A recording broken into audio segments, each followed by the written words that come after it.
Ayya. Malam Chaudhry ya kamata ka koma gida. Ana can ana ta neman ka. Wani gidan? Oh. Kana nufin wancan otal ɗin da ‘yata ta zauna a ciki? Kaga otal ɗin ai. Wai ‘yata aka ajiye a wajen. Wannan shine dalilin da ya sa suka gudu dama. Wannan ne ake kira ƙuruciya? Kenan mu ba ma fahimtar yadda suke ji? Ni ma shekaru 25 da suka wuce matashi ne ni. Ina ji da kaina, ba na saurara maganan kowa. Ba na saurara kowa, ba iyayena ba, ba matata ba. Sai kuma na zama mahaifi. Da aka haifo min reno. Lokacin da na fara riƙe ta, 'yar ƙarama ce sosai. Na daina duk wasu miyagun ayyuka. Na yi aiki tukuru. Na yi arziki, kowa ya koma martaba ni. Saboda ita ma har turanci na koya. Sai kawai wani ya zo kuma ya ɗauke ta daga gare ni.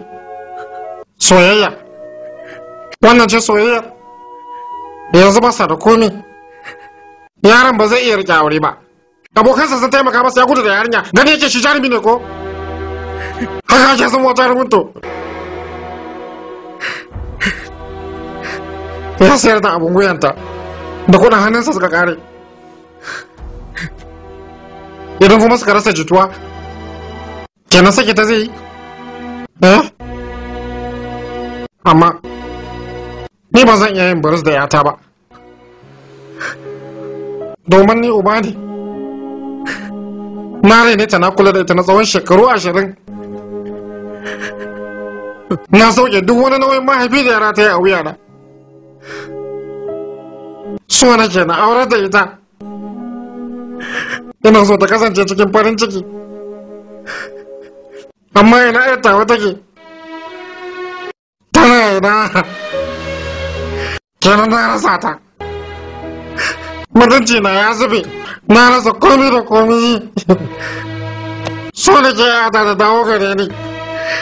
Ina yata take. Wena yata take. Ina yata take. Ina yata take. Ina yata take ne.